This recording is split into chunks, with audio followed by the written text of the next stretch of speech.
October 2008. At the Jet Propulsion Laboratory in Pasadena, California, a team of engineers and scientists is gathered around a cluster of monitors, watching data stream in from a spacecraft, a very long way from the building they are sitting in, out past the asteroid belt, past Jupiter, all the way out at Saturn. The spacecraft is Cassini, and it is doing something extraordinary. It is flying through the plume of Enceladus, not past it, not near it, through it.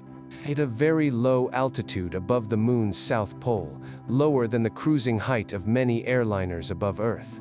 Cassini is cutting directly through a towering column of material being ejected from the surface into space at high speed. The plan is to collect data, ice particles, mostly, water vapor, compositional readings for a mission that has already been producing steady, reliable science for 4 years. The mass spectrometers activate on schedule, the readings come back, water, as expected, but not only water, carbon dioxide, methane, carbon monoxide, nitrogen-bearing compounds, and, mixed into the spray of ice and vapor, organic molecules, carbon-based compounds, ranging from simple to surprisingly complex. Now, it is important to be careful here, because this is exactly the kind of moment that gets retold as a dramatic scene, scientists staring at a screen, someone whispering that's impossible. The discovery of alien chemistry in real time. That is not what happened, and the real story does not need the embellishment. What actually happened is that Cassini confirmed, in detail, something the mission had already begun to suspect. The plume itself had been discovered 3 years earlier, in 2005. By 2008, the question was not, is there a plume, but, what exactly is in it?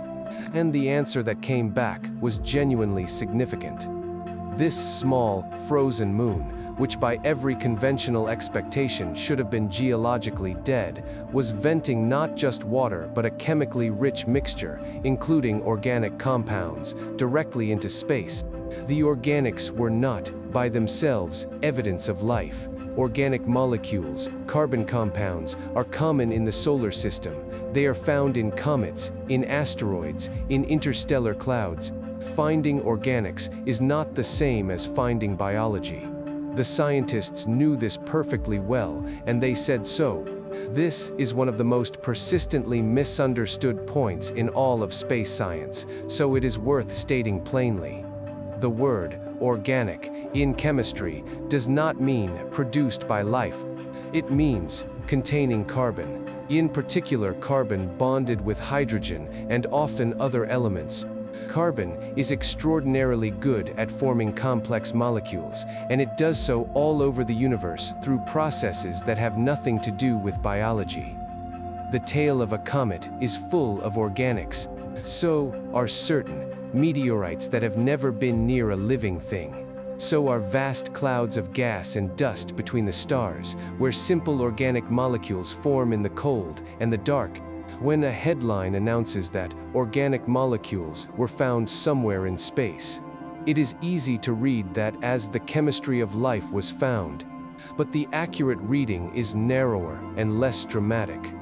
Carbon-based molecules were found, and carbon-based molecules are common, and their mere presence tells you that interesting chemistry is happening, not that anything is alive.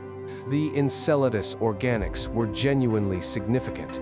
But their significance lay in what they implied about the moon's activity and chemistry, not in any direct connection to biology. But finding them here, pouring out of a moon 500 kilometers across, at the cold edge of the Saturn system, was a signal that Enceladus was doing something that the textbooks said a body this small should not be able to do. It was active. It had a heat source, and whatever lay beneath its frozen shell was complex enough and warm enough to be sending the chemical building blocks of organic chemistry up into the dark. A moon of Saturn, a world that had been treated, for decades, as a minor target, was venting the ingredients of an active, watery, chemically rich environment directly into space, where a passing spacecraft could fly through and taste it. Pause, let that land, because this is not a story that ends with a tidy press release. It is a story that is still unfolding. The data Cassini collected across a mission that ended when the spacecraft was deliberately flown into Saturn's atmosphere to burn up in September 2017, is still being reanalyzed today, and still producing findings the original mission team did not all anticipate. Some of the most significant results came years after the raw data was collected, as instruments were better understood and analysis methods improved. This video is about Enceladus. More precisely, it is about what Enceladus is doing right now as you watch this. The geysers are still active, the plume is still rising. The ocean beneath the ice is, by the best available evidence, still in contact with a rocky, chemically active seafloor. And material carrying the chemistry of that ocean is still being ejected into space, feeding Saturn's outermost ring, and carrying a chemical signature that years of analysis have made more interesting, not less. The contradiction at the center of this story is straightforward.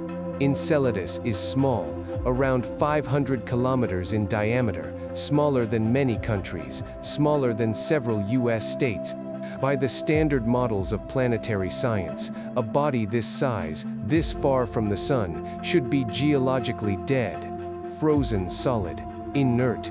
No internal heat to speak of, no liquid water, no activity of any kind. The physics of how small bodies lose heat, combined with the near-total absence of solar warmth at Saturn's distance, should have silenced this moon billions of years ago. The logic behind that expectation is sound, which is what makes Enceladus so striking. Heat, in a planetary body, comes from a few sources. Leftover warmth from the body's formation, the slow decay of radioactive elements in its rock, and, where applicable, tidal flexing. The first two scale with size. A large body, like the Earth, has an enormous volume of rock generating radioactive heat, and a relatively small surface area through which to lose it, so it stays hot inside for billions of years. A small body is the opposite. Very little volume to generate heat, and a large surface area, relative to that volume, through which to radiate it away. Small things cool fast. This is the same reason a cup of coffee cools faster than a bathtub of hot water.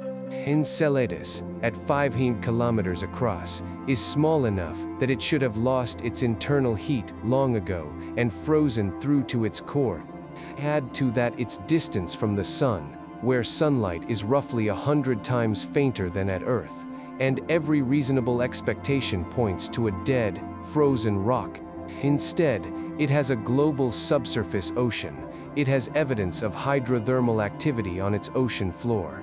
It has geysers erupting continuously from its south pole.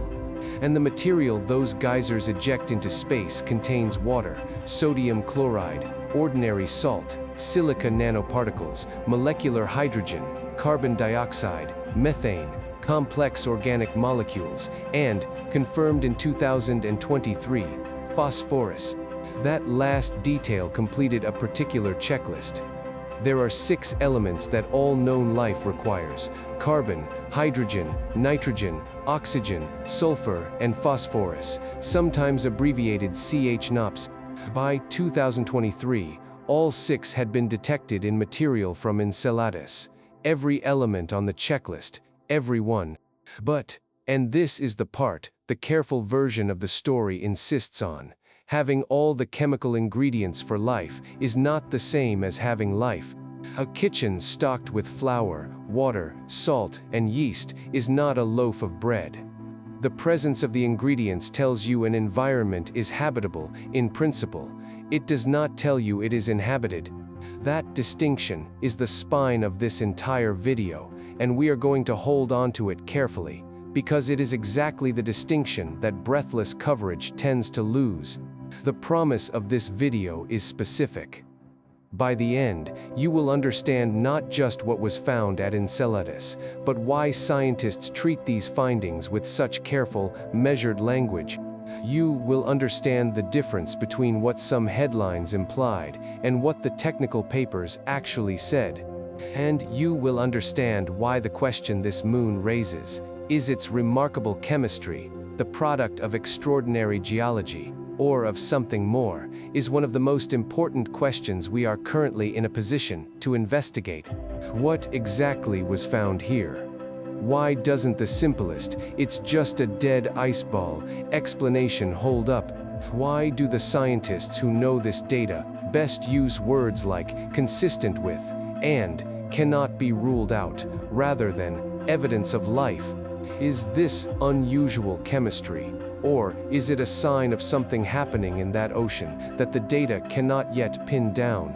And what if the model we have used for where life can exist, built, ultimately, on a single example, our own planet, is simply too narrow? This is not a video claiming that aliens are swimming in Saturn's moon and NASA is hiding it. That is not what this is. There is no cover-up. The papers are public. The caution is real and well-founded. What this is the honest version, the actual data, the genuine scientific debate, including the parts that are more uncertain and more interesting than a headline can hold. Because collapsing this story into a confident conclusion in either direction, "it's definitely just geology," or "there's definitely life," would be dishonest. The honest position is harder to hold, and far more interesting than either. Stay with me. Before we go further, if this kind of careful, deep space storytelling is what you are here for, subscribe to Galaxy Pulse. Every video is built the same way. Start with the data, follow it wherever it actually goes, refuse to oversimplify, and refuse to overclaim. We go beyond the headlines, every single time. We will not tell you NASA found life when the science says, "we don't know yet," but we will tell you exactly what was found, and exactly why it matters. Now, back to Enceladus. To understand why the Enceladus findings caused such sustained interest in the astrobiology community, we need to go back to the moment before anyone was paying close attention to this moon. Back to when Enceladus was a secondary target, interesting enough to point an instrument at, not interesting enough to build a mission around. Enceladus was discovered on August 28, 1789, by the British astronomer William Herschel, using a large telescope at his observatory in England. Herschel was cataloging the moons of Saturn, and Enceladus, small, faint, orbiting a few 100,000 kilometers from Saturn, was added to the list. It was named, like the other Saturnian moons of that era, after a figure from Greek mythology. Enceladus, one of the giants who warred against the Olympian gods, said in legend to lie buried beneath a volcano, his stirrings causing earthquakes and eruptions. The mythological resonance turned out to be more apt than anyone could have known. The giant Enceladus, in the old stories, was buried but not dead, restless beneath the earth, his movements shaking the ground and driving eruptions to the surface. 2 centuries before anyone could have known the moon was geologically active, before anyone imagined the geysers at its south pole, it had been given the name of a buried being whose hidden stirrings broke through to the surface. It is the kind of coincidence that means nothing and yet is hard not to enjoy. Of all the names that could have been attached to this small, faint speck of light, it received the one that would, 200 years later, describe it almost perfectly. For most of 2 centuries, Enceladus remained what it appeared to be, a small, icy satellite in the outer solar system.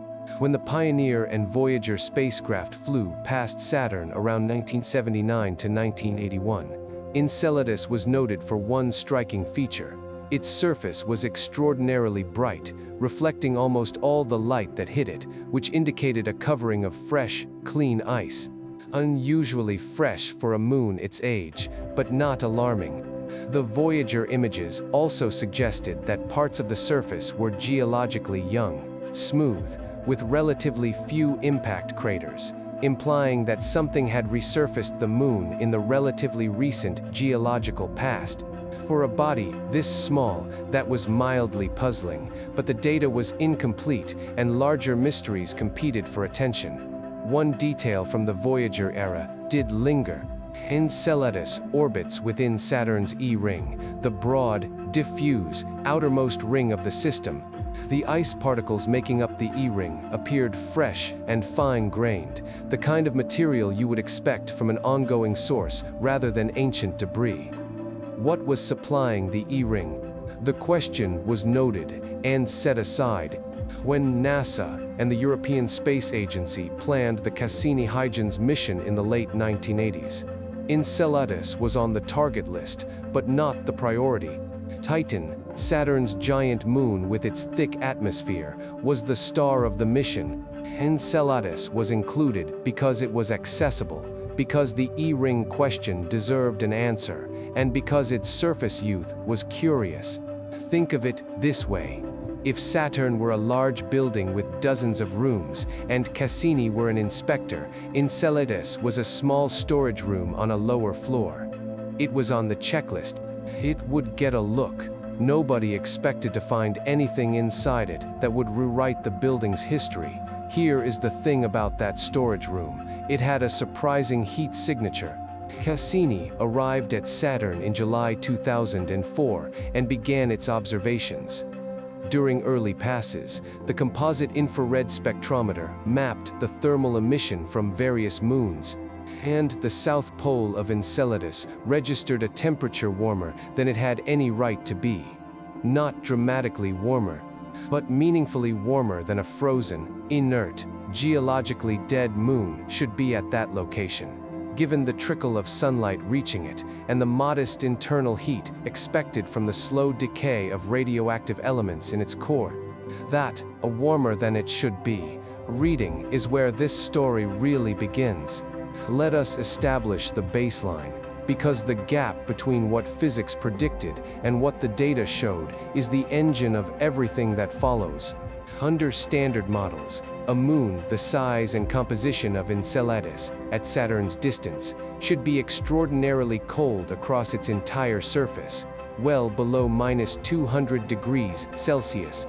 The Sun delivers almost no usable heat that far out. Internal radioactive decay provides some warmth, but in a body this small, most of that heat should have leaked away long ago. The moon should be uniformly, deeply frozen, and the South Pole, receiving even less sunlight than the equator, should be among the coldest places on it. Instead, Cassini's infrared instrument recorded temperatures at the South Pole tens of degrees warmer than expected, concentrated along a set of fractures that would come to be called the tiger stripes. On a moon this size, that is not a measurement error. It is a signal. Something is producing heat in the south polar region of Enceladus at a rate that no passive process, not sunlight, not radioactive decay, not leftover warmth from a hotter past, can account for. Something active is happening. Picture two side-by-side diagrams. On the left, the Enceladus that planetary science expected, a perfect, frozen sphere, uniformly cold, undisturbed for billions of years. On the right, the Enceladus that Cassini was actually describing, a south pole glowing faintly in infrared, cracked along four parallel fractures, leaking heat from within. The gap between those two diagrams is where the entire investigation lies. The thermal anomaly was the opening note. What followed built quickly. In early 2005, Cassini's magnetometer, an instrument that measures disturbances in magnetic fields, detected something unexpected near Enceladus's south pole. The local magnetic field was being deflected, in a way that suggested not a solid, inert body, but one that was actively releasing material into space, gas, and charged particles interacting with the magnetic environment around Saturn. The team checked whether this could be an instrument artifact from the proximity of Saturn's own powerful field. It was not. They checked whether Enceladus might simply be surrounded by a passive cloud of ice particles, knocked off its surface by radiation over long timescales. The pattern of the magnetic disturbance did not match a passive cloud. It matched an active, directional source. So, they pointed the ultraviolet imaging spectrograph at the South Pole during a later flyby. What it detected was unambiguous. A column of water vapor rising from the South Pole and extending far into space, feeding directly into the E-ring. Not a cloud, not a haze, a plume. Active, continuous, directional, sourced from the South Pole. This is a good example of how real scientific discovery usually works. Not a single dramatic instant, but a chain of measurements, each one ruling out alternatives until only one explanation remains standing. The warm South Pole was the first hint. The magnetic disturbance was the second. The checks against instrument error and against a passive ice cloud narrowed the possibilities. And then, the ultraviolet measurement closed the case by directly imaging the plume. No single observation proved the plume existed. The conclusion emerged from the convergence of several independent lines of evidence, each one consistent with an active plume and inconsistent with the alternatives.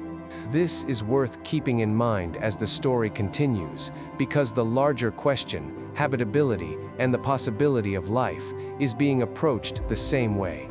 Not through one decisive measurement, but through the slow accumulation of converging evidence, with the crucial final piece still missing. The mystery of what fed the E-ring was solved in the same stroke. Enceladus did. The moon was the factory. The team's first guess at the plume's source was sublimation, sunlight turning surface ice directly into vapor, as happens on comets. But the geometry was wrong. The South Pole receives almost no direct sunlight, far too little to drive a plume of the observed size. The second guess was concentrated internal radioactive heating, but the heat required exceeded what radioactive decay in a body this small could plausibly produce. The explanation that held up required revising what planetary science assumed about tidal heating in small icy moons. Here is what tidal heating means, in plain terms. Saturn is enormous, and its gravity does not pull on Enceladus evenly. It pulls harder on the near side than the far side. As Enceladus travels its slightly elliptical orbit, moving a little closer to Saturn, and then a little farther, the strength of that uneven pull changes, and the moon flexes slightly with each orbit. That continuous flexing generates heat through internal friction, the same way a metal wire warms at the bend if you flex it back and forth repeatedly. You can feel this principle yourself. Take a paperclip and bend it back and forth rapidly a dozen times, then touch the bend to your lip. It is warm. No flame, no external heat source. Just mechanical flexing converted into heat by the internal friction of the material resisting the deformation. Now imagine that flexing applied not to a paperclip but to an entire moon, not a dozen times but continuously, for billions of years, driven by the gravity of a planet 95 times the mass of Earth. The amount of heat that can be generated this way, in the right circumstances, is enormous. It is enough to melt rock on Io and to maintain a liquid ocean inside Enceladus. The process was well known. It powers Io, Jupiter's volcanic moon, the most volcanically active body in the solar system. But Io is large, and Jupiter is immense. Enceladus was thought too small, and Saturn's pull too gentle to produce significant heating. The key turned out to be a resonance. Enceladus orbits in a 2-to-1 resonance with the larger moon Dione. Enceladus completes 2 orbits for every one of Dione's. This repeated gravitational nudging keeps Enceladus's orbit from settling into a perfect circle, which keeps the flexing going, which keeps the heat coming. Without the resonance, the orbit would gradually circularize, the flexing would diminish, and the ocean would freeze. The resonance is the metronome that keeps the whole system running. The combination, Saturn's tides, the Dione resonance, and the moon's internal structure, produces enough heat to maintain a global liquid water ocean beneath the ice. The tidal heating model explained how liquid water could exist inside Enceladus. It explained the heat source, It provided a mechanism. What it did not, by itself, explain was everything that turned out to be dissolved in that water. In July 2005, Cassini made its first targeted fly-through of the plume, and its mass spectrometer began returning a reading that mission scientists would spend the next decade and more characterizing.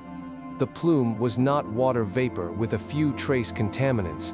It was a chemical inventory, a structured, surprisingly rich mixture of molecular species that, taken together, described not a simple outgassing event, but an environment where liquid water was in active chemical exchange with a rocky, mineral-rich seafloor. The investigation had only just begun. Let us make the chemistry concrete, because it is the chemistry that carries the weight of this story. Think of the subsurface ocean of Enceladus as a sealed pot. The bottom of the pot is a rocky seafloor. The lid is the ice shell above. The heat source is the tidal flexing, continuous, mechanical, built into the orbital physics. The water inside has been heating, circulating, and reacting with the rock below for a very long time. Estimates range from tens of millions to hundreds of millions of years. When water sits in contact with certain rocks at high temperature for long periods, it does not stay pure. It dissolves minerals. It drives chemical reactions at the rock surface. It produces new compounds that were in neither the water nor the rock to begin with. On Earth, this happens wherever hot water meets rock, at deep-sea hydrothermal vents, in volcanic zones, deep in the crust. It is called hydrothermal alteration. This is, in a sense, the engine of geochemical complexity. Pure water is chemically simple. Pure rock is chemically inert on human timescales. But put hot water in prolonged contact with rock, and the two begin to transform each other. The water leaches elements out of the minerals. The dissolved elements react with one another, and with the water, new minerals precipitate. Gases are generated and consumed. Over millions of years, what began as plain water over plain rock becomes a chemically rich, dynamic system, full of dissolved salts, suspended particles, reactive gases, and organic compounds. This is exactly the kind of environment in which, on Earth, the chemistry that led to life is thought to have first taken hold. And it is exactly the kind of environment that the Enceladus plume's contents imply lies beneath the moon's ice. Now, imagine that pot has a crack in the lid. The pressurized contents find the crack and escape into the cold vacuum above, carrying whatever the water has dissolved along with them. That is the Enceladus plume. And riding it upward, Cassini's instruments found sodium chloride, ordinary table salt. This matters not because salt is exotic, but because dissolved salt confirms the water is in active contact with rock. You do not get a salty ocean without a rocky floor for the water to leach minerals from. Silica nanoparticles, tiny grains of silicon dioxide, essentially microscopic glass. These matter for a precise reason. Silica grains of the size Cassini detected form only when water reacts with silicate rock above roughly 90 degrees Celsius. Their presence is, in effect, a thermometer reaching down to the ocean floor, and it reads hot. There are hydrothermal vents down there. The logic here is worth unpacking, because it is a beautiful piece of inference. Cassini never saw the ocean floor of Enceladus, no instrument has, and none could, through 20 kilometers of ice. Yet, scientists can state, with confidence, that the water at the bottom of that ocean is reaching temperatures above 90 degrees Celsius. How? Because of the silica grains in the plume. Laboratory work shows that silica dissolves into hot water from surrounding rock, and then, as conditions change, precipitates out as particles of a very particular size, but only within a specific temperature window. The grains Cassini caught in the plume are exactly the size that forms when the water-rock reaction happens above about 90 degrees. Below that temperature, you do not get grains of that size. So, The mere existence of those particular particles, captured hundreds of kilometers above the surface, is a direct readout of conditions on a seafloor no one will ever see. It is forensic science applied to an alien ocean. From a fragment of evidence, reconstruct the conditions that must have produced it. And the conclusion is unambiguous. Somewhere on the floor of Enceladus's hidden sea, hot water is pouring out of the rock. Molecular hydrogen. When the paper confirming its detection was published in the journal Science in 2017, by a team led by Hunter Waite, astrobiologists paid close attention. Molecular hydrogen in this setting is a product of serpentinization, a reaction in which hot water reacts with iron and magnesium-rich rock to produce hydrogen gas. On Earth, hydrogen produced this way at hydrothermal vents feeds microorganisms that combine hydrogen and carbon dioxide for energy, releasing methane. That metabolic pathway, methanogenesis, is one of the oldest forms of biological energy production known, and may have been active near the very origin of life. It is worth being clear about why hydrogen, specifically, made astrobiologists sit up. Hydrogen is, in chemical terms, fuel. It is a molecule that wants to react, to give up its electrons, to release energy. An environment with a steady supply of hydrogen and something for it to react with, like carbon dioxide, is an environment with a built-in power source. On Earth, some of the most ancient lineages of life make their living precisely this way, in the dark, at hydrothermal vents, running on hydrogen, the way we run on the sugars and oxygen of the surface world.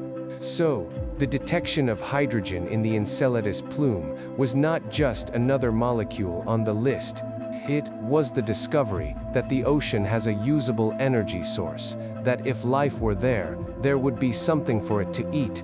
Whether anything is there to eat it is, of course, the unanswered question, but the meal is on the table. Carbon dioxide and methane, both present in the plume. The relationship between hydrogen, carbon dioxide, and methane would later become the subject of careful analysis, which we will come to. Complex organics, carbon-based molecules, detected first as a general signal and characterized in increasing detail over time by a landmark 2019 paper in Nature, led by Frank Postberg. The organic compounds were shown to include large, complex molecules bearing nitrogen and oxygen, compounds that, under the right conditions, can be steps on the way toward the building blocks of biological molecules. Not those building blocks themselves, precursors and complex organics of a kind that, on Earth, are associated with hydrothermal chemistry. Each compound alone is interesting. The salt says there is rock-water contact. The silica says the water is hot. The hydrogen says serpentinization is happening. The organics say complex carbon chemistry is underway. Together, they describe an environment that, by the standard checklist we use to assess habitability, qualifies as habitable. That word, habitable, is doing precise work. It means the environment could, in principle, support life. It does not mean life is there. Keep that distinction close. We will need it. Here is where the implications extend beyond. Interesting moon. If the silica nanoparticle data is right, and it has been examined across multiple Cassini datasets, then active hydrothermal vents exist on the floor of Enceladus's ocean. On Earth, deep-sea hydrothermal vents are among the most biologically productive environments known. They support entire ecosystems, bacteria, archaea, tube worms, crabs, shrimp, living in total darkness, powered not by sunlight but by chemical energy. Their discovery in 1977 permanently changed our understanding of where life can exist, by proving that photosynthesis is not a prerequisite for a thriving ecosystem. That discovery is worth dwelling on for a moment, because it is the precedent that makes Enceladus so compelling. In 1977, a research submersible exploring a volcanic ridge on the floor of the Pacific Ocean, near the Galapagos, found something nobody expected. Dense communities of living organisms clustered around vents where hot, mineral-laden water poured out of the seafloor. There was no sunlight at that depth, none reaches it, and so, by the biology of the time, there should have been very little life. Instead, there was an oasis. The base of that food web was not a plant capturing sunlight. It was microbes capturing chemical energy from the vent fluids, pulling apart compounds like hydrogen sulfide, and using the energy released to build living tissue. The whole ecosystem ran on chemistry instead of light.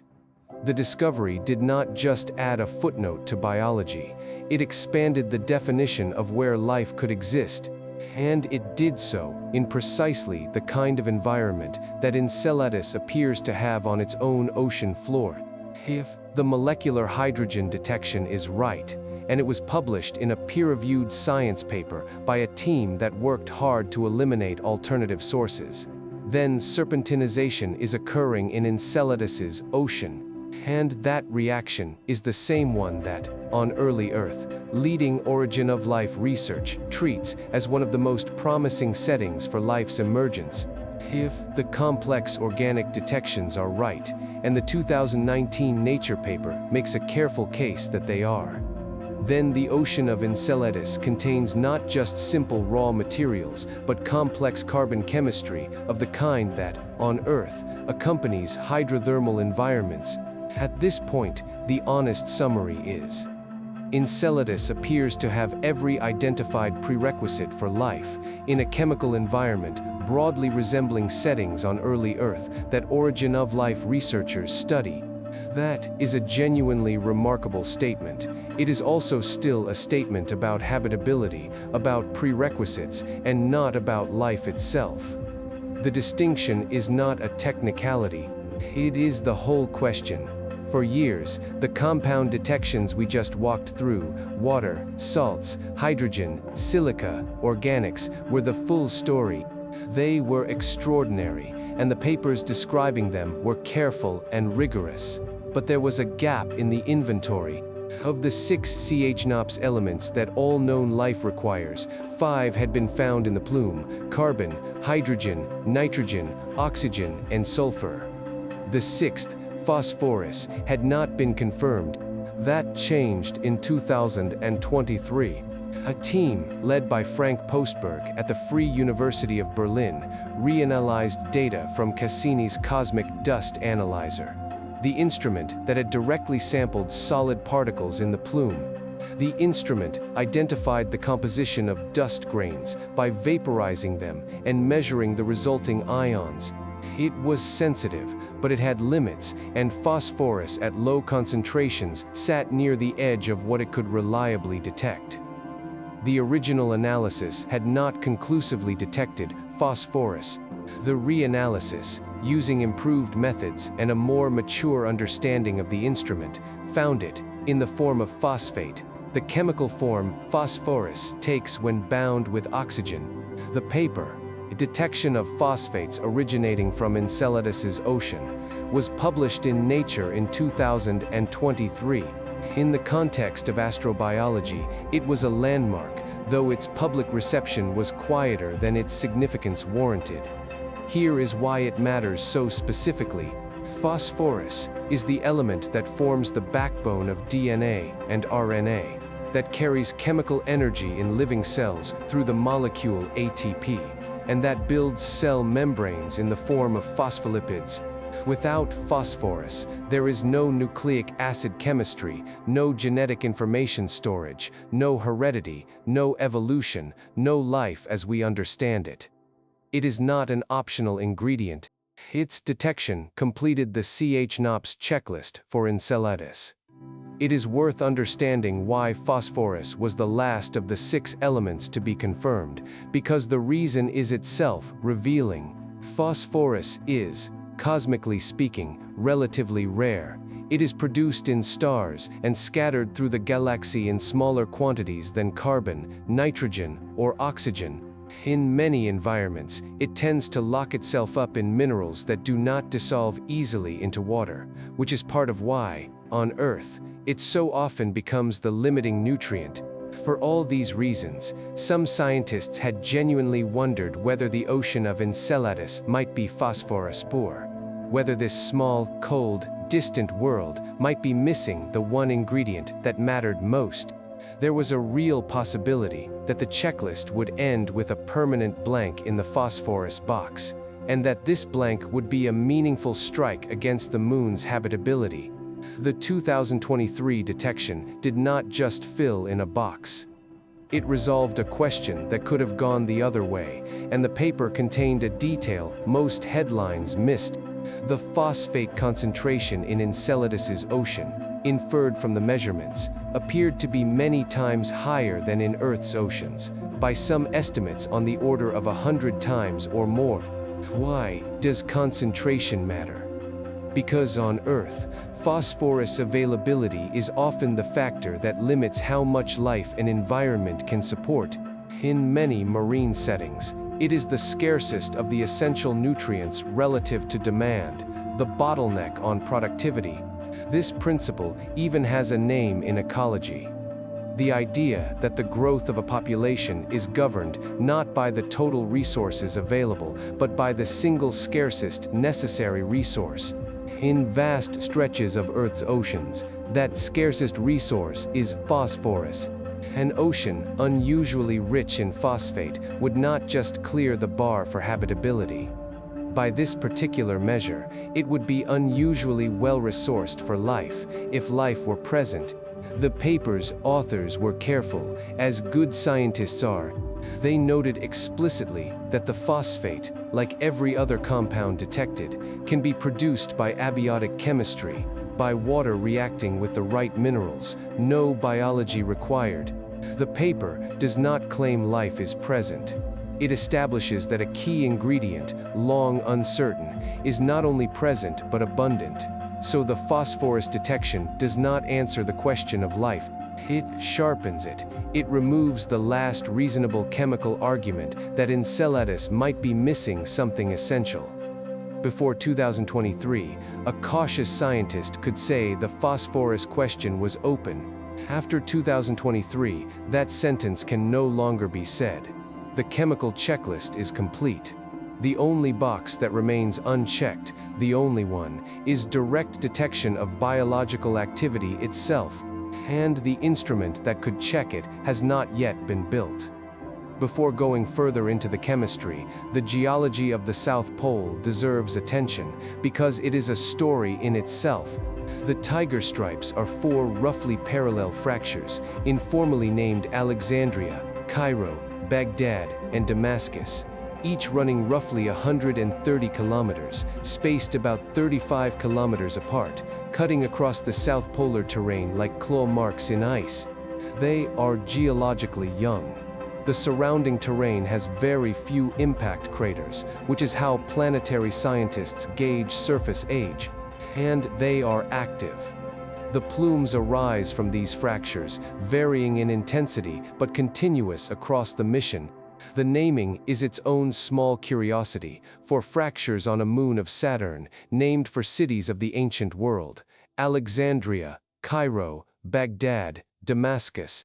There is something fitting in borrowing the names of humanity's oldest centers of learning for the most actively studied features on one of the most scientifically important moons in the solar system.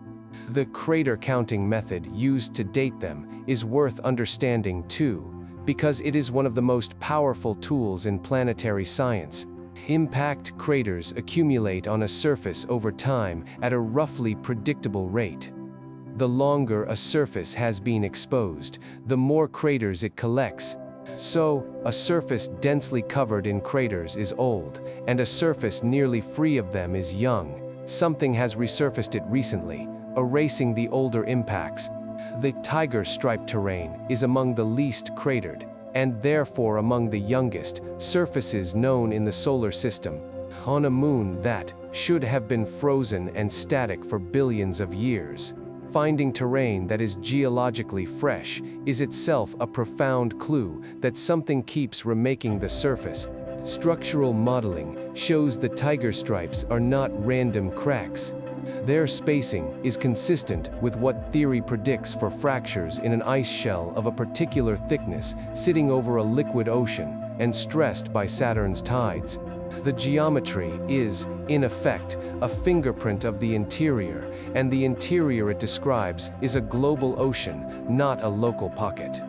Gravity measurements from Cassini's later orbits confirmed it. By precisely tracking how the spacecraft's path was tugged by variations in Enceladus's gravity, scientists detected a region beneath the South Pole less dense than solid ice would be, consistent with liquid water. The principle is elegant. A spacecraft's motion is shaped entirely by the gravity it feels, so by measuring tiny changes in its speed as it passes over different parts of a moon, scientists can map where the mass underneath is concentrated and where it is sparse. A region of liquid water, being less dense than solid rock or ice, registers as a subtle deficit of mass, and that is exactly what was found beneath the South Pole. Further analysis extended the ocean globally.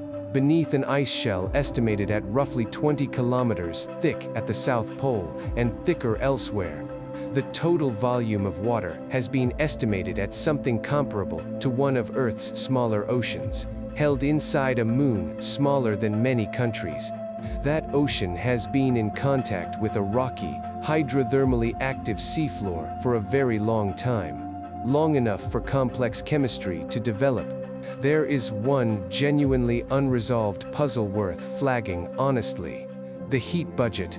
The amount of heat radiating from the South Polar region, as measured by Cassini, has been difficult to fully reconcile with the amount of heat that tidal flexing models predict the moon should generate.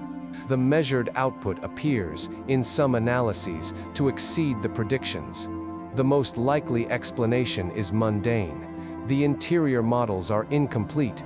We do not know Enceladus's internal structure in full detail.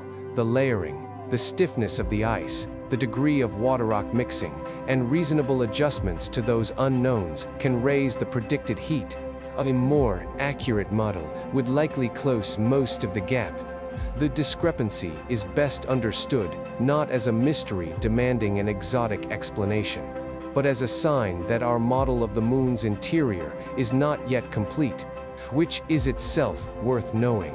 It means our uncertainty about the inside of Enceladus is larger than the confirmed findings alone might suggest. The tiger stripes are the window into that ocean. The plume is what the ocean is saying through that window, and what it has been saying, continuously, for a very long time, is that something geologically extraordinary is happening in the dark water below the ice. The E-ring tells us something larger still. It tells us how long this has been going on. Saturn's E-ring is the outermost and by far the widest of its rings, a vast, diffuse, faint structure made mostly of tiny water ice particles. Without a constant supply of fresh material, it would dissipate relatively quickly on geological timescales. The particles are steadily lost to radiation and gravitational forces. Yet, the E-ring exists, therefore it is being replenished, and Cassini confirmed the source. Enceladus's plume feeds it directly. The moon has been manufacturing and resupplying Saturn's outermost ring continuously. There is something quietly profound in this. A ring is usually thought of as a permanent feature. Saturn's rings are among the most iconic and seemingly timeless sights in the solar system. But the E-ring is not timeless. It is a structure in constant decay, constantly remade, existing only because a small moon at its heart keeps feeding it. If Enceladus's geysers stopped tomorrow, the E-ring would slowly fade away. Its very existence is a kind of receipt, proof that the plume has been running not for years or centuries, but for a span long enough and steady enough to maintain an entire ring. The ring is, in effect, the plume's shadow written, across the Saturn system, and its persistence tells us that whatever is happening inside Enceladus has been happening for a very, very long time. That has a broader implication, rarely spelled out. The E-ring particles carry the chemistry of the Enceladus ocean, the salts, the silica, the organics, progressively diluted and altered, but present, and the moons orbiting within the E-ring, Mimas, Tethys, Dione, Rhe, have been receiving a slow rain of Enceladus origin material for as long as the plume has been active. Saturn's system is, chemically, more interconnected than a study of any single moon would suggest. How much Enceladus material has reached more distant bodies like Titan over geological time is an open question, not a settled calculation. But the export is real, and its long-term consequences have not been fully traced. The point is not that Enceladus has seeded life elsewhere in the Saturn system. That would be a claim far beyond the evidence. The point is that Enceladus is not a sealed, isolated curiosity. It is an active exporter of complex chemistry into its neighborhood, and that fact widens the scope of the story. Now, let us be honest about where the scientific community actually stands, because it is not a single consensus. It is a spectrum, and understanding the spectrum is essential. The conservative interpretation holds that Enceladus has a geochemically remarkable but uninhabited ocean. Every detected compound, water, salts, silica, hydrogen, organics, phosphate, is explicable through known non-biological processes. Serpentinization makes the hydrogen, hot water rock reaction makes the silica and the phosphate. Abiotic reactions make the organics. The system is extraordinary by planetary science standards, but it does not require life. The strength of this view is that not one detected compound is uniquely biological. The burden of proof for life is high, and it has not been met. Its weakness is that it must treat the coincidence of so many habitability indicators in one place as purely geological, and it risks confusing a no biosignature detected with a no life, when the instruments were never designed to detect biosignatures in the first place. This remains, by publication count, the majority position, though the margin has narrowed. This last point deserves emphasis, because it is a genuine logical trap. The fact that Cassini did not detect a biosignature is sometimes treated as evidence against life. But Cassini could not have detected a biosignature even if the ocean were teeming with microbes, because it carried no instrument capable of identifying the specific molecules that distinguish life from chemistry. Absence of evidence is only evidence of absence when you were actually equipped to find the evidence in the first place. A metal detector that finds no gold tells you nothing about whether diamonds are buried in the field. The conservative position is the right default. Extraordinary claims require extraordinary evidence, and that evidence does not yet exist, but it must be held honestly, as life has not been demonstrated, and not as life has been ruled out. The latter would be a claim the data cannot support, either. The moderate interpretation holds that Enceladus's ocean sits squarely within the habitable range for the kind of chemical energy-based life found at Earth's hydrothermal vents, and that whether life is actually there is simply unknown and cannot be settled with the current data. The environment could support life. Whether life arose is the open question, and answering it requires a dedicated mission. The strength of this view is that it follows the evidence precisely. Its honest limitation is that it defers the central question rather than resolving it, but deferring a question you genuinely cannot yet answer is not a flaw. It is integrity. The history of science is littered with premature certainties that did real damage. The discipline to say, "We do not yet know, and here is exactly what we would need to know," is among the field's most valuable habits. The bold interpretation holds that the full body of evidence, weighed together, justifies treating Enceladus not merely as habitable, but as a priority target for an active biosignature search. and that the right response is not more cautious study of old data, but a new mission built to detect or rule out life. The strength of this view is that it takes the convergence of findings seriously and pushes for the decisive test. Its weakness is that it necessarily runs ahead of what the confirmed data can directly support. Extraordinary claims require extraordinary evidence, and the claim that biology is the best explanation for the Enceladus data is extraordinary and not yet demonstrated. This is a minority position, but it is not fringe. Versions of it appear in serious journals and are taken seriously, debated, and, crucially, cannot be resolved without new data. What is striking about this spectrum is that the three positions do not actually disagree very much about the facts. They agree on what was detected. They agree on the chemistry. Where they differ is in how to weigh the convergence of evidence, and in how much caution the extraordinary nature of the question demands. That is a healthy kind of disagreement, not a fight over data, but a considered difference about interpretation and emphasis, of exactly the kind that a genuinely open scientific question should produce. And all three agree on one thing: the question can only be settled by going back with the right instruments. Why does this particular mystery pull at something deeper than most space discoveries? Part of the answer is obvious. The possibility of life beyond Earth touches something primal. We have asked, are we alone? For as long as we have been able to ask anything. But there is something more specific here.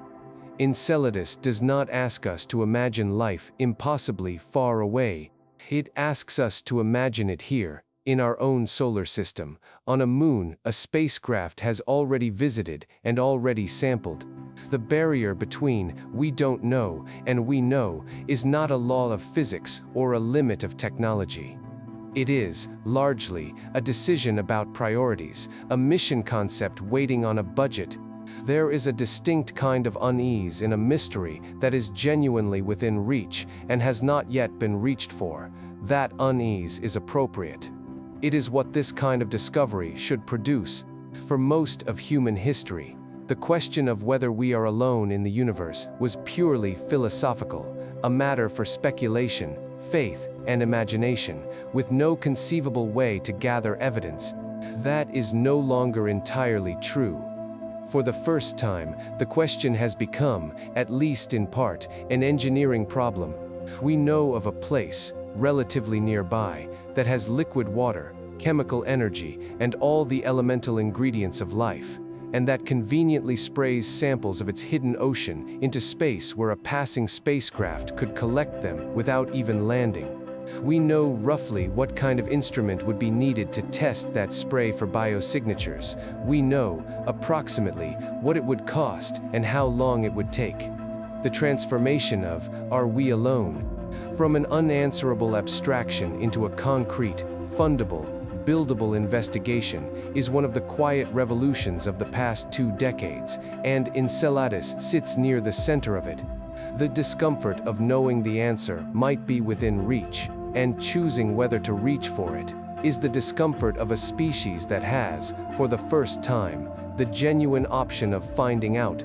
After everything, the chemistry, the geology, the tiger stripes, the phosphorus, the E-ring, the 3 frameworks, the question is no longer whether something extraordinary is happening inside Enceladus. Something clearly is. The question is what that strangeness means. Remember what we asked at the start. Why does a frozen moon at the cold edge of the solar system appear to be venting the chemical ingredients of life into space? Why does the scientific community treat the data with such careful language, and why does public coverage so often simplify what the technical literature actually says? Here is where we stand. We know Enceladus's ocean is chemically complex. We know it is in active contact with a hydrothermally active rocky seafloor. We know it has been in this state for a very long time. We know that every confirmed finding has moved the habitability assessment in one direction, upward, and that no confirmed finding has moved it down. What we do not know What the current data cannot tell us is whether the chemistry in that ocean has crossed the threshold from complex to alive, from processes that resemble what biology does to biology itself. That uncertainty is real. It is not a failure of science. It is science at its most productive frontier, honest about what it knows, honest about what it does not, and clear about what would settle the question. Let us be specific about the gap between what some headlines implied and what the literature actually contains. This is not a story of hidden information. The papers are public. It is the ordinary gap between the complexity of scientific findings and the simplifications required to communicate them quickly. The organic complexity was often underreported. Early public descriptions used the word organic loosely, implying the simple end of organic chemistry, the kind of small molecules found in comets, interesting but not especially suggestive. The 2019 Nature paper actually reported something more striking. Large, complex molecules bearing nitrogen and oxygen, of a kind not easily produced by simple cold environment chemistry. The paper did not claim these were biological. It noted that their complexity is consistent with hydrothermal processing of organic material, a nuance that mostly vanished from public coverage. The methane question received a brief moment of attention and then faded. In a 2021 paper in Nature Astronomy, a team led by Hunter Waite examined the methane in the plume and asked whether known abiotic processes could fully account for its abundance. Their analysis suggested that abiotic pathways might not fully explain the observed methane, and that biological methane production, by the kind of microbes found at Earth's hydrothermal vents, could in principle account for the surplus. Crucially, the authors did not conclude that microbes are present. They framed it precisely. The methane level is consistent with biological production and is not obviously explained by the abiotic processes they considered. That is a statement about consistency, not detection, a distinction vast in science and nearly invisible in a headline. The finding stands in the literature, unresolved, neither confirmed nor refuted. It is worth pausing on why this kind of finding is so easy to misreport, and so important to report correctly. When scientists say a measurement is consistent with biology, they mean something specific and limited. That biology is one of the explanations that could produce the observed result, not that it is the explanation, and not that other explanations have been excluded. A footprint in the mud is consistent with a particular person having walked there, but it is also consistent with many other people of the same shoe size, and the footprint alone does not identify anyone. The Enceladus methane is like that footprint. Its abundance is consistent with microbes producing it. It is also potentially consistent with geological processes the team could not fully rule out, and with processes not yet modeled. The responsible scientific statement is to report the consistency and the unresolved gap honestly, and to resist the pull toward the dramatic interpretation. The team did exactly that. The headlines, in many cases, did not, which is precisely the gap this video exists to close. And the public framing implied more consensus than existed. The careful, conservative tone of official communication, Enceladus may be habitable, we need more data, was scientifically responsible, but it created an impression that the just interesting geology view was more settled than the actual literature supported. Internally, the debate was, by many accounts, more open than the public framing suggested. The caution was institutional and appropriate. The underlying science was, and is, genuinely uncertain and genuinely contested. The 2023 phosphate paper was not the end of the data story. Within months, research groups began applying modern computational and statistical methods to the full Cassini archive, years of instrument data, much of it never processed with today's tools. The original analysis pipelines were sophisticated for their time, but data analysis has advanced considerably. Two threads are particularly significant. The first is the organic inventory. Improved analysis appears to be revealing a more detailed and more complex molecular population in the plume than earlier work captured, including hints that the hydrothermal processing may be occurring at higher temperatures than the conservative estimates assumed. If that holds, and it needs confirmation, it makes the seafloor environment even more similar to the specific kinds of terrestrial hydrothermal systems that origin of life researchers study. And it makes the heat budget puzzle a little more acute. There is something worth pausing on in the very fact that old data keeps yielding new findings.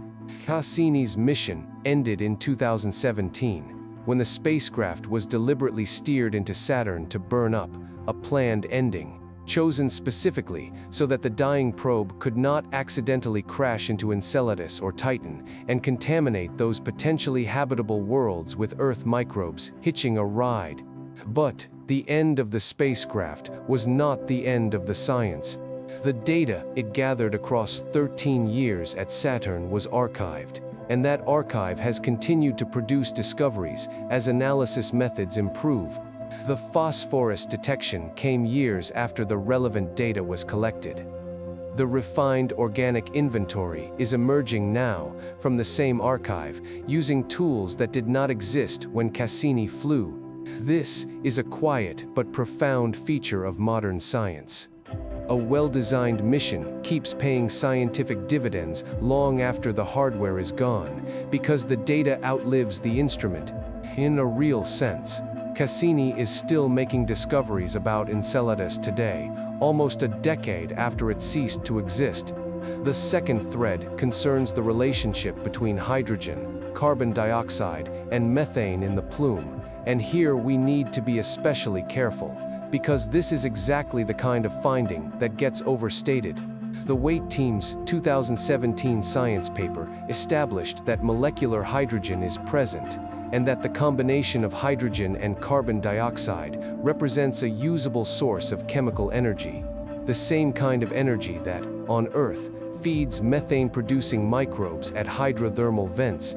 In plain terms, the Enceladus ocean offers a chemical energy source that life, if it were present, could in principle live on. The system is not at chemical rest. There is energy available to be harvested. To appreciate how significant and how carefully bounded this finding is, it helps to understand what usable chemical energy means. Not every chemical environment can support life, even if it is warm and wet. Life needs a source of energy it can tap. A pair of chemicals that want to react with each other, releasing energy that an organism can capture and use to build and maintain itself. Hydrogen and carbon dioxide are exactly such a pair. Bring them together, and they can react to form methane and water, releasing energy in the process. On Earth, an entire category of ancient microbes, methanogens, makes its living from precisely this reaction. The Waite paper showed that Enceladus's ocean contains both ingredients, which means it contains a chemical battery that life could, in principle, draw on. This is genuinely important. It answers the question of whether the ocean has an energy supply for life, and the answer is yes. It is tempting to leap from there to a dramatic conclusion, that the chemistry is being held away from its resting state by something consuming the hydrogen, and that on Earth, the thing that does that is life. But that leap goes further than the evidence allows, and the scientists involved did not make it. Serpentinization, a purely geological process, produces hydrogen abiotically, and the presence of available chemical energy is exactly what you would expect from an active hydrothermal system, whether or not anything is alive to use it. The honest statement is the modest one. Enceladus's ocean contains a chemical energy source compatible with life as we know it. That is genuinely significant. It is not by itself, a sign that anything is using it. That is the line the careful science holds, and it is the line we will hold too. The availability of energy for life is not evidence of life. It is evidence of habitability. The same word, doing the same precise work, that it has done throughout this story. The next chapter depends on missions that have not yet launched, and one that is already on its way. The most directly relevant proposed mission is the Enceladus Orbilander, a NASA concept recommended as a high priority in the most recent Planetary Science and Astrobiology Decadal Survey, the once-a-decade document by which the scientific community advises NASA on priorities. This is not a fringe proposal. It carries the field's formal endorsement. The Orbilander concept involves 2 phases, roughly a year and a half orbiting Enceladus, characterizing its gravity, mapping the tiger stripes, and flying through the plume with instruments far more sensitive than Cassini's, followed by a landing near the tiger stripe region for extended surface analysis. Its key instrument would be a mass spectrometer with perhaps 100 times the sensitivity and resolution of Cassini's, sensitive enough to search specifically for biosignature molecules like amino acids and lipids, the kinds of compounds with no common abiotic source. If funded, and that depends on budget decisions not yet made, it would launch sometime in the next decade or so, and reach Saturn years after that. The transit is long, the budget competition fierce, but the scientific case has only strengthened with each Cassini reanalysis. The contrast between Cassini and a mission like Orbilander is worth understanding, because it explains why the question remains open despite all we have learned. Cassini was a magnificent spacecraft, but it was designed in the 1980s and 90s to study Saturn and its rings broadly. Its instruments were generalists. When it flew through the Enceladus plume, it was, in a sense, tasting the spray with a tool never built for the job, like trying to read fine print with reading glasses meant for someone else's eyes. It could tell that organic molecules were present, and even that some were complex, but it could not resolve their exact structures, and it could not distinguish the specific molecular signatures that would point to biology rather than geochemistry. A dedicated instrument, built from the start to hunt for biosignatures, with 100 times the sensitivity, could do what Cassini fundamentally could not. Look for the specific molecules, particular amino acids in particular ratios, particular kinds of lipids, particular patterns, that abiotic chemistry does not produce, and biology does. That is the difference between, this environment could support life, and something is living here. Cassini could only ever establish the first. A future mission could, in principle, establish the second. In parallel, NASA Europa Clipper launched in October 2024 and is on its way to Jupiter, where it will arrive in 2030 to study Europa, another moon with a subsurface ocean beneath an ice shell, and another candidate for hydrothermal activity. Europa and Enceladus share key features, and what Clipper finds will directly inform the case for a dedicated Enceladus mission. The 2 investigations are parallel, not competing. If Europa turns out to share Enceladus's promising chemistry, it strengthens the argument that tidally heated ocean worlds are reliably interesting places to look for life. If it turns out very different, that contrast will itself teach us something about which conditions matter most. And the James Webb Space Telescope has already contributed. In 2023, JWST observations showed the water vapor plume extending vastly farther into space than Cassini's measurements had indicated, thousands of kilometers, many times the diameter of the moon itself, with a large, sustained water output. JWST cannot detect biosignatures from that distance.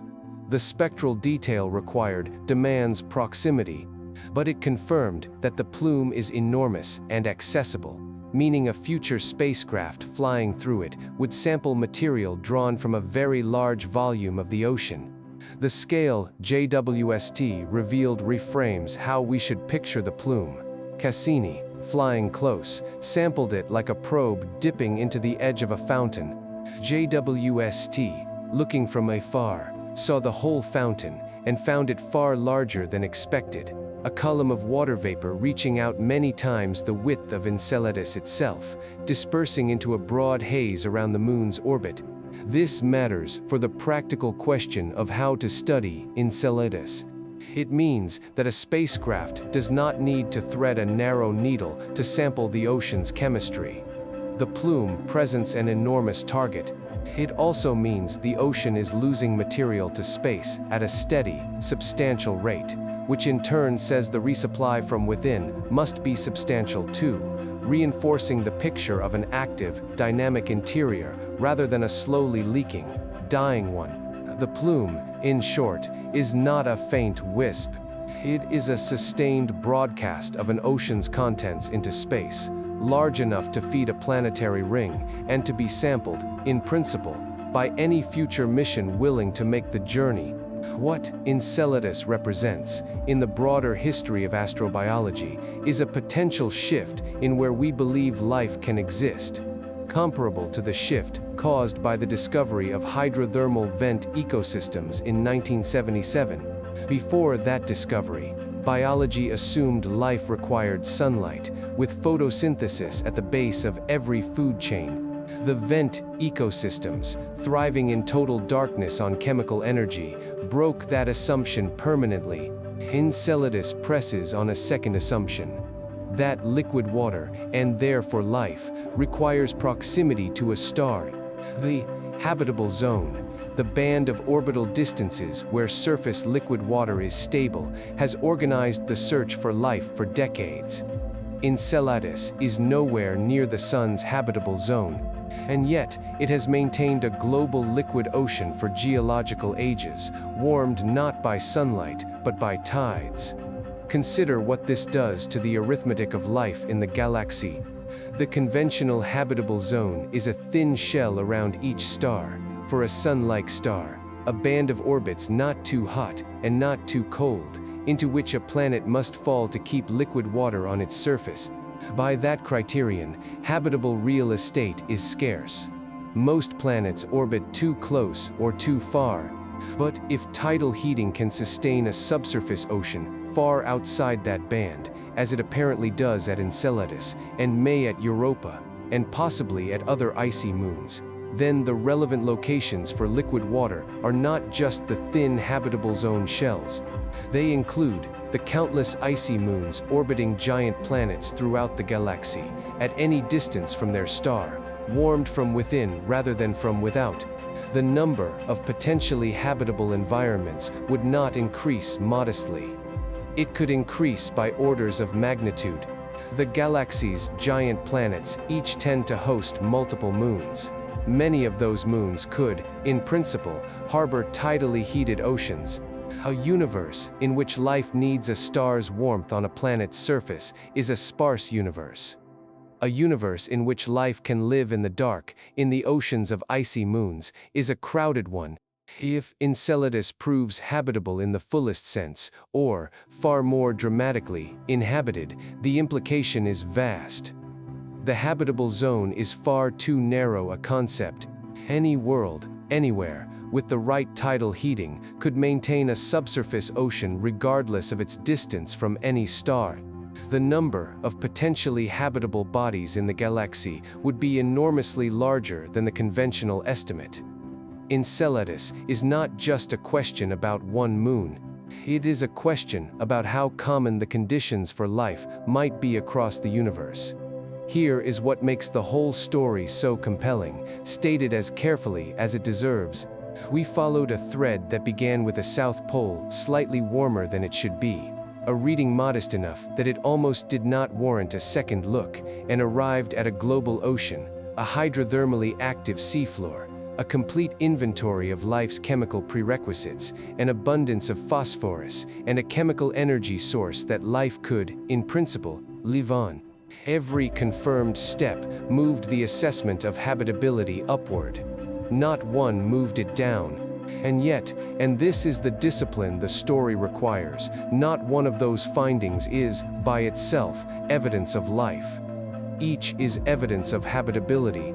The same compounds, in the same concentrations, could represent either the most remarkable non-biological chemistry we have ever sampled, or the chemical traces of biology. The data we have cannot tell the two apart. That is not a disappointing conclusion. It is the precise, honest location of the frontier. Let that sit for a moment. We are not saying life is in the Enceladus ocean. We are saying that Enceladus has, one finding at a time, revealed itself to be one of the most promising places in the solar system to look for it, and that the instrument capable of actually looking, capable of distinguishing geology from biology, has not yet been built and flown. It is worth stating, as plainly as possible, what would have to happen for that to change. A spacecraft would need to travel to Saturn, a journey of several years at minimum. It would need to fly through the plume, or land near the tiger stripes, carrying a mass spectrometer far more capable than anything Cassini had. That instrument would need to search the captured material for the specific molecular signatures that biology produces and chemistry does not. Amino acids appearing in the particular proportions life favors, rather than the even spread that abiotic processes yield, lipids of the kind that form cell membranes, repeating molecular patterns that betray a biological origin. If it found them, the case for life would become extraordinarily strong. If it searched carefully and found none, that absence, this time from an instrument actually designed to look, would be genuinely informative, pushing the answer toward habitable but uninhabited. Either result would be among the most important findings in the history of science. And either result is achievable with technology we already understand. That is the remarkable position we are in. Not waiting on a breakthrough in physics, not waiting on some unimaginable future capability, but waiting, essentially, on the decision to go. But there is one more thread we have not pulled, and it leads to Titan. Saturn's largest moon has, over geological time, been accumulating material exported from the wider Saturn system, processed through its own extraordinary atmospheric chemistry. Titan has a thick atmosphere, lakes of liquid methane and ethane, a rich organic chemistry driven by sunlight, and, beneath its crust, a suspected subsurface water ocean of its own. It is a world that some have described as a chemical laboratory, resembling, in some respects, the conditions of early Earth. Titan is, in its own right, one of the strangest and most tantalizing worlds in the solar system.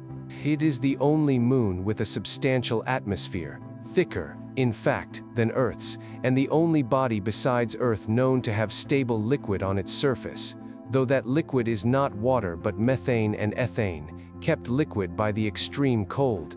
Its atmosphere is hazy with complex organic molecules, continuously manufactured as sunlight breaks apart methane and nitrogen high above, and the fragments recombine into ever larger carbon compounds that drift down to coat the surface.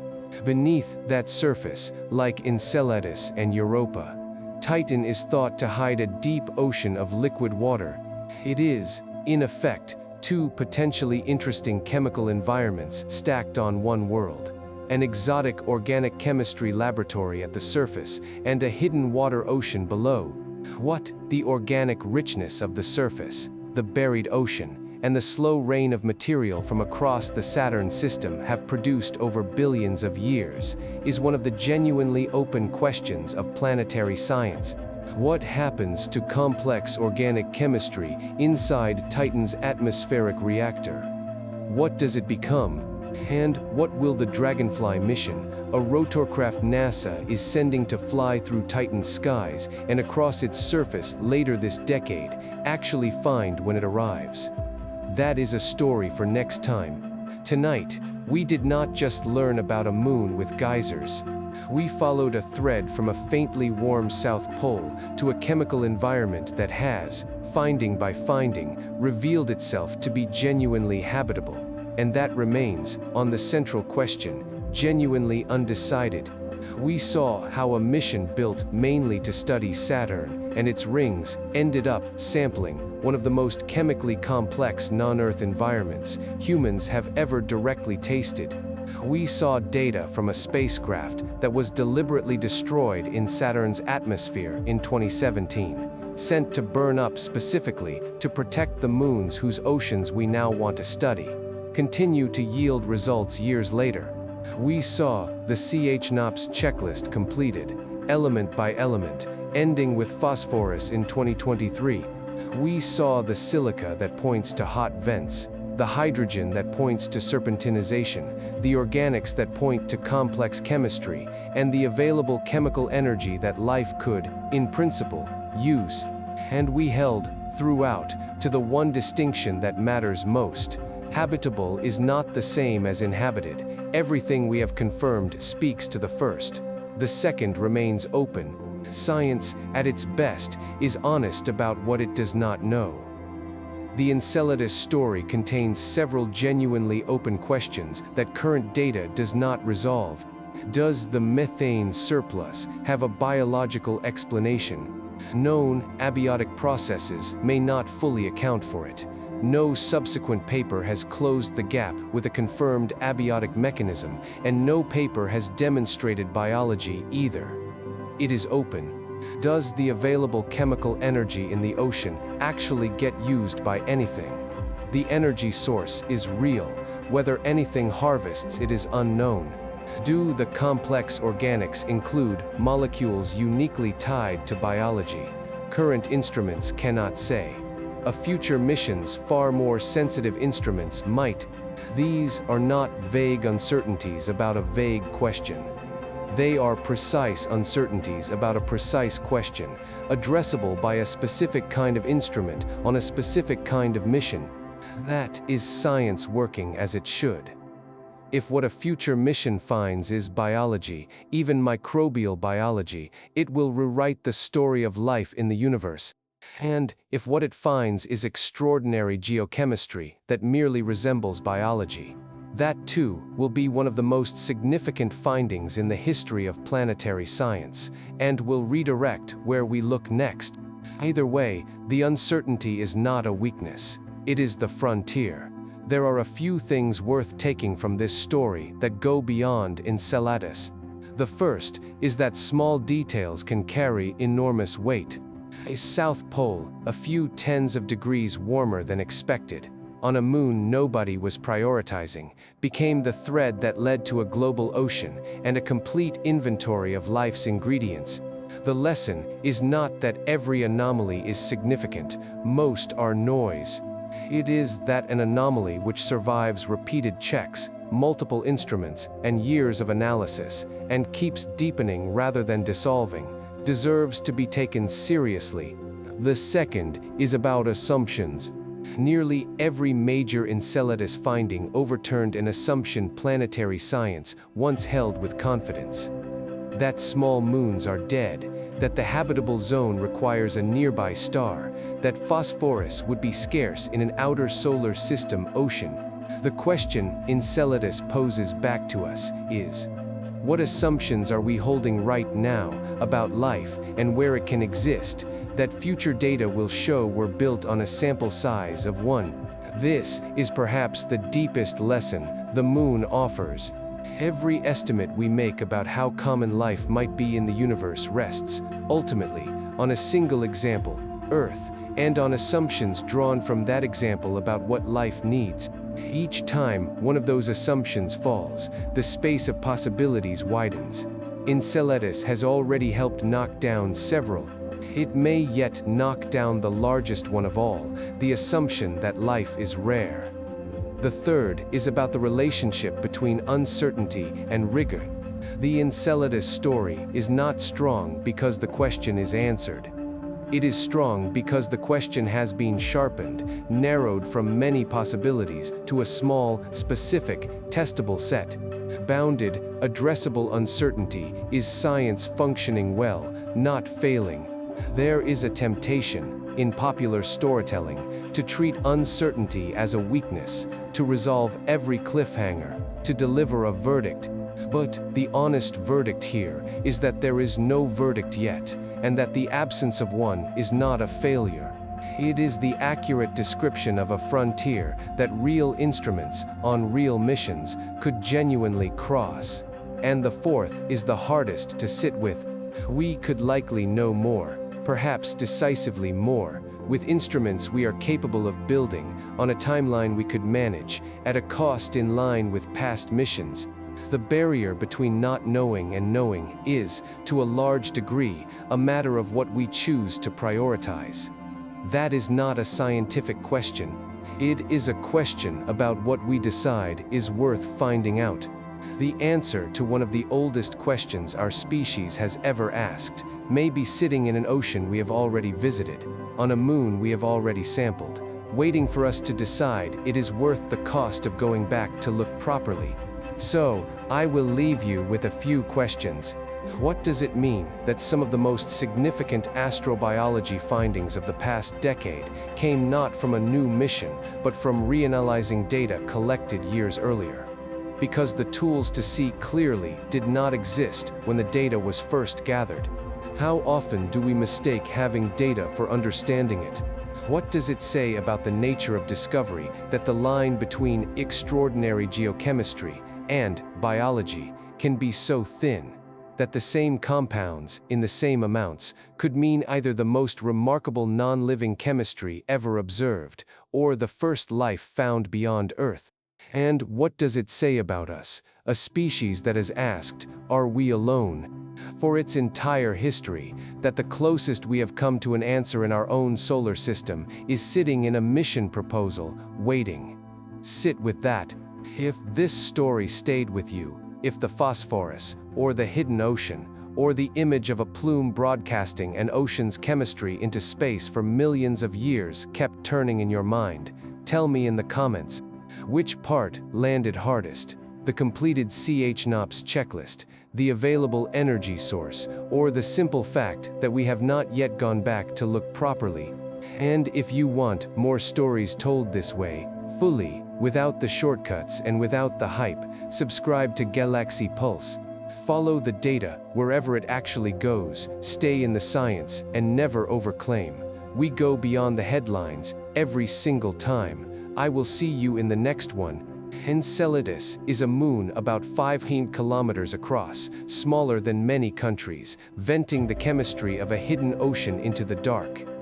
It has been doing this, unobserved, for a very long time. We noticed it only 2 decades ago. We flew through its plume with instruments that were not designed to answer the question we now most want answered. We archived the data. We are still reading it. The object is extraordinary. It is habitable by every measure we can apply from a distance. Whether it is inhabited, we do not yet know. And the distance between those two words, habitable, inhabited, is exactly the distance we have not yet crossed. Galaxy Pulse, beyond the headlines, every single time.